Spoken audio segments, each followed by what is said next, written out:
Hassan joining us. Yeah. It's like you were Michael Wilbon and then you changed to you. I grew some hair, which is hard at my age. Since you are the mayor of Heat Island, we had to wait for you to talk about Hassan Whiteside. Let's run it back, shall we? You hear the music? Oh, yeah. Oh, yeah. So Hassan suggesting a change in the offensive scheme has impacted his minutes this postseason. You might say that the way he played during the regular season impacted the scheme. Yeah. But 4 fouls last night, dismissed foul trouble. That's not the real problem. He said, quote, I feel like our offense is a lot different. Coach wants me to just be in the corner and set picks. I want to get more rebounds out there. I want to get more minutes out there. I'm just going to keep trusting coach's decision-making. Even with the fouls, I still could have been out there. I wouldn't have fouled out. I'm just going to keep trusting coach's decision-making. It's like he had to say that sentence, so he stuck it after the heat that he was throwing. That's the, when they say, having said that, right? You can say whatever you want, like, hey, I love Coach, Coach is great. Right. Having said that. It just kind of erases everything he said before. I mean, this is who he is, right? He's not the savviest communicator in the world. Okay. And part of it is kind of like, that doesn't come as a, I can't believe he said that, right? Not like when Embiid had the Instagram. I think that was like, oh, hey, come on, man. You gotta, but it's like, Hassan, that's what he does. But I don't understand what setting picks. He says, they just want me in the corner setting picks. I don't understand how that's perceived as I'm not doing anything offensively. And he says, I want to be out there grabbing rebounds. Coach didn't tell you not to grab rebounds. I was going to say, no one's arguing that they wouldn't love you to grab rebounds. I'm not sure that that's... You said yesterday, and you guys both were... You guys both, and I think still think that he'd have a shot in this series. You guys thought that Whiteside would get more engaged if Embiid came back. I'm not sure we saw enough of that. No, we didn't see that. Obviously, Embiid did a great job of attacking Whiteside, getting him in foul trouble. He has to play smart basketball. But take your own advice. Yeah, trust your coach's decision. He's a champion. You're not. You wasn't on those championship teams. Yeah, he was 11. Trust his decisions. He knows what he's doing. All you do is concentrate on, what you can do. Do your job. Don't worry about, what you think you can do. Whatever your role is, do that to the best of your ability to help this team win. Couple of things. One is, we talk about him getting in foul trouble. He got 1 foul on Embiid, and then Embiid checked out, and then he got a foul biting on an Amir Johnson pump fake. Right? Now, see, that's just not smart. See, that's what we're talking about there. 1. 2, I love that role that we just ran there, because a lot of people say, why do you always love the Warriors? Why do you always talk about the Warriors? Because they play basketball the right way. When guys set picks, regardless of whether they're part of the action or not, that's a live cut every single time. They're running into it and they're running out. Look at them meander. Like, that's not making the defense react to anything. We know you ain't part of the play right here. And even a play like this, like you're not screening, you're not part of the play. Right here, dive, crash boards, be aggressive. Because your motion out there, it's kind of funny if you look at Philadelphia shooters, Bellinelli, J.J. Redick, it doesn't matter whether they get the ball or not. They're running off those screens so hard. You got to react to it. As a defensive player, you got to react to it. So it's the same thing for him. It doesn't matter whether you know you're part of this play or not. You have to act like everything is a live cut. It's just maximum effort. Yeah. That's all it is. And he's not giving that right now. Where are you on Game 4? I got the Heat. I think Spoelstra's going to do a great game plan for these guys. They're going to compete. I think they're going to leave all the antics behind in Game 3, and they're going to compete in this game and win. Again, this game was a close game, and then Philadelphia, you talk about blew it up, but you talk about the sequence of plays, right? Embiid hitting a bank shot, step back, fade away.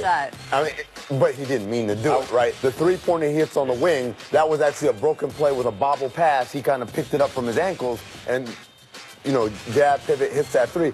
That opened the game right there because it created some breathing room for them and gave them some momentum. But, if you're the Heat, you have to go back to your defensive principles as far as guarding the three-point line. We talked about why it was so great in Game 2. Game 3, it kind of fell apart there at the end as they were trying to react and help because Embiid had things going. And they have to get back to, we've got to defend that line. We've got to make those shots either contested or make them think twice about those shots. All right, let's switch over to the Pelicans series because, my Lord, man. New Orleans taking a commanding 3-0 series lead over the Trailblazers last night. Anthony Davis just catching those lobs at will. Reminder, it's the Pelicans who are the lower-seeded team here. I mean, look at that crowd. I think everyone thought this was going to be a tough series and that the Pelicans certainly had a shot, but 3-0? Yeah, well, after the first 2 games, going to New Orleans, I wasn't shocked by this outcome. Really? No. Reason being is because the Pelicans have the best player on the court. They have the smartest point guard on the court. They have a championship point guard on the court. Yeah. They have a two-way player that is showing the world how good he is offensively and defensively. So the game plan is what I see.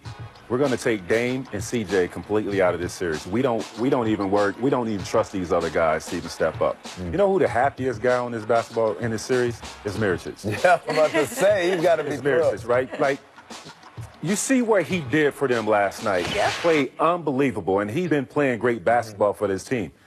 Portland don't have anybody to step up like that. Well, I think Dell Demps gets credit for picking him up because you remember after Boogie went down, they went out right away and got Mirotic, and everyone was like waiting around to see how the market would develop. They went out and got him on a Monday when the deadline, I don't think, was till Thursday. And there were a lot of people who said, oh, you gave up that first-round pick too soon. No one else is giving up first-round picks. But they know what they needed, and they went out and got him. And it's worthwhile to give up a first-round pick if you get this in exchange. Fabulous. And Alvin Gentry, I know you also want to talk about that because I've been so impressed with Alvin this whole series. So first of all, obviously, we all owe an apology to the New Orleans Pelicans. I think on ESPN, at least, we all unanimously had the Blazers. Don't we this? Don't we? The people who picked for ESPN, whose picks appeared on the site. Look at that. I got to talk like a lawyer. We all unanimously picked Blazers, right? Whether it was 5, 6, or 7, right? I don't know. I see 3 people up here. There's only one. I'm just saying, those of us who, man, I'm a lawyer now. But either way, an apology to Mirotic because I didn't think he was this good defensively, right? This is a level of defense I've never seen him play in his career, and I'm very impressed by that. An apology to Rondo, who I thought was too, I don't want to say too smart, that's not the appropriate term, but like kind of the smartest kid in the room thing, and that hurt him in other stops between Boston and now, and he's obviously adapted and learned some things. The reason being is because I think in Dallas, Carlisle didn't allow him to coach, be that guy on the basketball court. Gentry is allowing him to just be who he is. I'm building. Well, I'm gonna have to cut you off because we got to get to this Mike Budenholzer news, and you're gonna go. Just real quick, and shout out to Alvin Gentry because again, I tried to set you up for that at the beginning. I was building, and you guys just keep cutting me off with, well, we didn't vote. Well, it was 3 of us here, but we didn't vote. It's only like three minutes, you know. Go. Alvin Gentry, shout out, obviously. Yes, very good. Terrific job. Mike Budenholzer has removed his name from the running for the Phoenix Suns head coaching job. This is really interesting because you are the coach of the Atlanta Hawks. You get permission to go meet with the Suns. You're there for a couple days. According to Woj, met with Suns GM Ryan McDonough, owner Robert Sarver earlier this week. But Woj says contract talks never really took off. Now you go back to the Hawks organization that knew you were talking to the other girl. I mean, it's like the meme where the Ooh. I know. What do you make of this whole thing? Well, I mean, look, the Suns have been flying in people all week long. Right. All the candidates they've been talking to this week, and so it makes perfect sense. Like, permission doesn't mean, all right, get your behind out of here. It just means, hey, man, can I talk to him? And if you're Mike Budenholzer and you've first of all, you've been somewhere where you've had some success this year notwithstanding, and you're with an ownership group that you trust, and you're with a general manager who's championship experience in Golden State and Travis Schlenk. You look at Phoenix and you say, is this really a better situation for me? Right.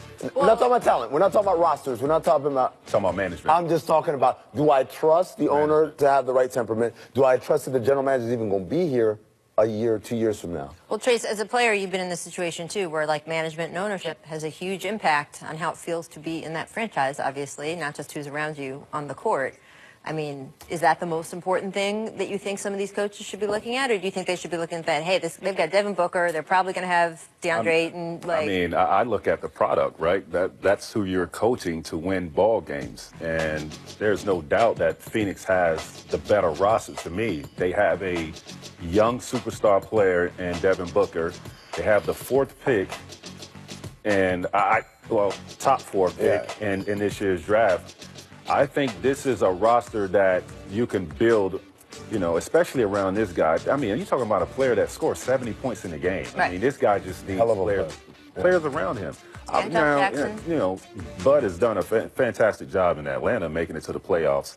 But, you know, they definitely regressed on that talent and that organization. See, nobody hears producer Danny in my little IFB here saying, move on, move on. I heard you, Danny. Just telling you, I follow instructions. Like, at least 20% of the time. Coming up, I sat down like with Rondo. Kyle Lowry and Mark Rosen. They're discussing their mindset for the postseason and so much more. I got to tell you, these guys are so funny in this interview. I'm really excited for you to see it. Stay tuned.